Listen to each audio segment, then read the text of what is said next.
3 astronauts are orbiting Earth. Their oxygen, temperature, and power are controlled by software written on the ground. That software is about to be stolen. A 15-year-old in Florida just pressed a button.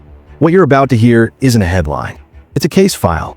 And by the end of this story, you'll understand why the FBI once said one teenager was more dangerous than foreign intelligence agencies. His name was Jonathan James. He never fired a weapon, never planted a bomb, never physically hurt anyone. But he opened doors that were supposed to stay locked forever. And here's what nobody talks about. Jonathan didn't die hacking the government.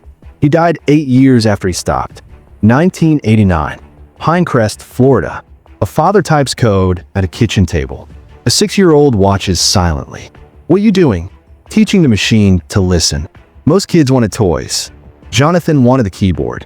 By age 7, his father installs software to limit screen time. Jonathan cracks it before dinner. How did you do that? It wasn't hard. By 10, he's reading operating system manuals. By 12, he's rewriting the family computer without permission. When his parents take the computer away, Jonathan disappears for 3 days.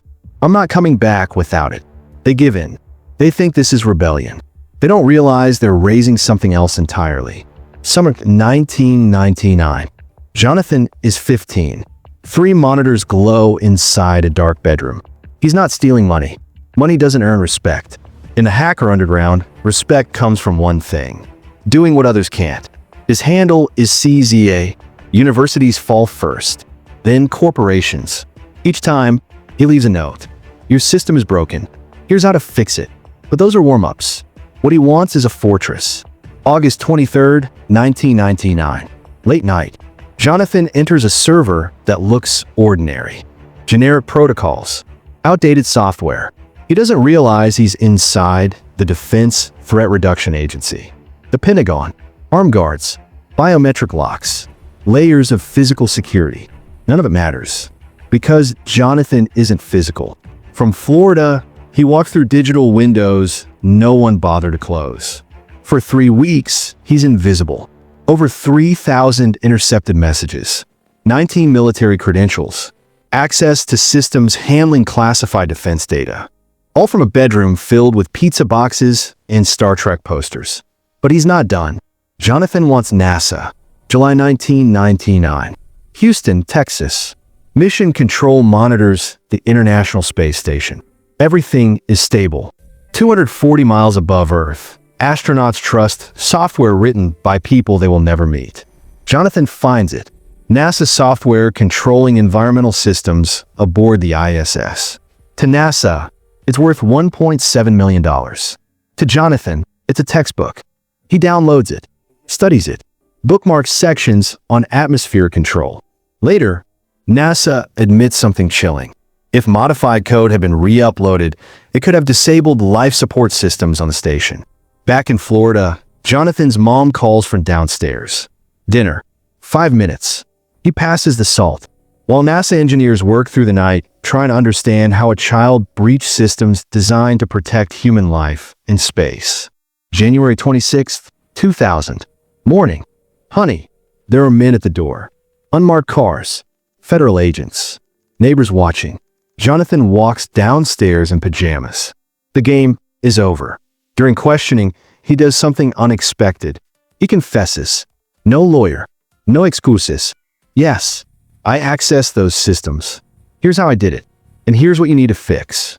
Investigators came expecting a mastermind. They found a teenager who thought he was helping. September 21st, 2000. Jonathan James becomes the first juvenile in United States history convicted of cybercrime. 7 months house arrest. Probation until 18. Banned from recreational computer use. For a kid whose entire identity was computers, this isn't punishment. It's erasure. 6 months later, a failed drug test. Probation violation. Next stop, juvenile detention. Violence. Gangs. Hierarchies. The quiet kid who spoke to machines is thrown into a world ruled by physical power. He serves 6 months. When he comes out, something is gone. 2008. Jonathan is 24. No degree. No steady job. His mother is dead. Then it happens. The the largest corporate data breach in American history. 45 million credit card records stolen. Investigators dig through encrypted chats. A name appears. Gigi. Databases light up. Jonathan Joseph James. NASA, Pentagon, juvenile cybercrime record. To federal agents, the story fits. Too perfectly. January 17th, 2008. Secret Service surrounds Jonathan's house. Again, this time, Jonathan knows something terrifying. He's innocent, and it won't matter.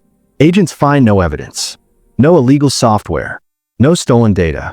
What they do find is depression, isolation, a legally owned handgun. No charges are filed. No apology is issued. No agent ever says, "We were wrong." Jonathan writes in his final letter, "I honestly had nothing to do with this, but I don't picture the feds caring." He knows what's coming, not because of proof, but because of history. May 18th, 2008. 11:47 p.m. Jonathan sits at the same desk where he once breached the Pentagon. "I have lost control over the situation. This is the only way to regain it." He places the gun against his right temple and pulls the trigger. Jonathan James dies at 24. Never charged, never tried, never convicted. 2 years later, the real mastermind is sentenced to 20 years in prison. Jonathan had nothing to do with it. But by then, it didn't matter. The case file is closed, and the archives are full. Because in the digital age, evidence doesn't have to be true. It just has to look convincing. And if this can happen to someone who hacked NASA, imagine what happens to someone nobody knows.